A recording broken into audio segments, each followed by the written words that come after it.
ప్రకాశం జిల్లా భారత జనగణన 2027 కార్యక్రమంలో భాగంగా మొదటి దశ స్వయం గణన ఈ నెల 16 నుంచి ఈ నెల 30 వరకు నిర్వహించబడుతుందని జిల్లా ఎస్పీ హర్షవర్ధన్ రాజు తెలిపారు.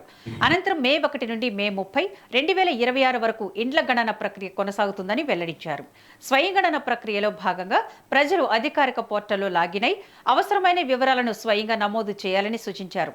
ఇక మే 1వ తేదీ నుండి గ్రామ సచివాలయ సిబ్బంది గణనకర్తలు ఇంటింటికి వెళ్లి గృహ జాబితా వివరాలను సేకరిస్తారని తెలిపారు. సెన్సస్ ఆఫ్ ఇండియా 26-27లో భాగంగా నిన్నటి నుంచి అంటే ఏప్రిల్ 16th నుంచి సెల్ఫ్ ఎన్యూమరేషన్ ప్రాసెస్ స్టార్ట్ అయింది.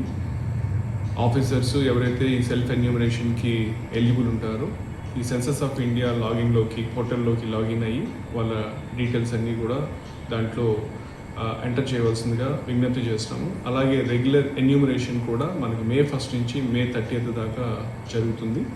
ఈ ఎన్యూమరేషన్కి ఎన్యూమరేటర్స్ అంటే సచివాలయం స్టాఫ్ సిబ్బంది మటుకే ఈ ఎన్యూమరేటర్స్గా ఉంటారు. వారు మీ ఇంటికి వచ్చి మీ దగ్గర ఇన్ఫర్మేషన్ తీసుకోవడం జరుగుతుంది. కాబట్టి మీరందరూ కూడా దయచేసి ఆ స్టాఫ్కి సహకరించి మీ అడిగిన ఇన్ఫర్మేషన్ ఇచ్చి వాళ్ళకి సహకరించవలసిందిగా విజ్ఞప్తి చేస్తున్నాము. అలాగే ఇంకొక విషయము మన ఈ సందర్భంగా గుర్తుంచుకోవాల్సింది ఏంటంటే దీంట్లో ఎటువంటి ఓటీపీస్ కానీ ఎటువంటి సర్టిఫికేట్స్ కానీ అడగబడవు. కాబట్టి దయచేసి మీరు దాన్ని గుర్తుపెట్టుకొని ఎటువంటి డిజిటల్ ఫ్రాడ్స్కి లోన్ కాకుండా అప్రమత్తంగా ఉండాలని కూడా పోలీస్ శాఖ నుంచి నేను మీకు విజ్ఞప్తి చేస్తున్నాను. నమస్కారం.